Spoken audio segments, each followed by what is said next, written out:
সততা ও আল্লাহর ভয়। হজরত ওমররা তাহলে খলিফা থাকাকালীন ছদ্মবেশে রাতের বেলা প্রজাদের অবস্থা দেখতে বের হতেন। একদিন গভীর রাতে তিনি মদিনার উপকণ্ঠে একটি ছোট্ট তাঁবু বা কুঁড়ে ঘরের পাশ দিয়ে যাচ্ছিলেন। হঠাৎ ভেতর থেকে মা ও মেয়ের কথোপকথন তার কানে এলো।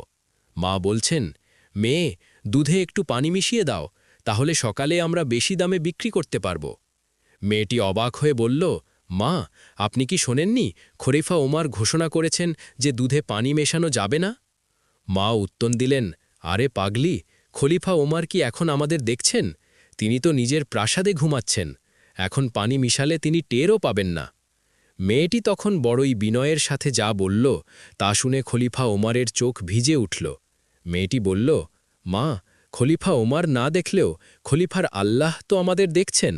মানুষের চোখে ফাঁকি দেওয়া যায়, কিন্তু আল্লাহর চোখে তো কিছুই ফাঁকি দেওয়া সম্ভব নয়।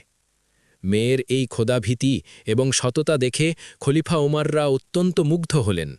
তিনি পরদিন সকালে ওই বাড়ির খোঁজ নিলেন এবং নিজের ছেলের সাথে সেই অতি সাধারণ পরিবারের সৎ মেয়েটির বিয়ের ব্যবস্থা করলেন।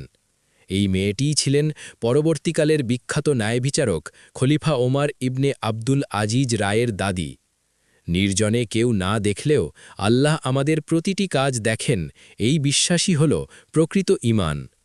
সৎ পথ কঠিন মনে হলেও এর শেষটা সবসময় কল্যাণকর ও বরকতময় হয়।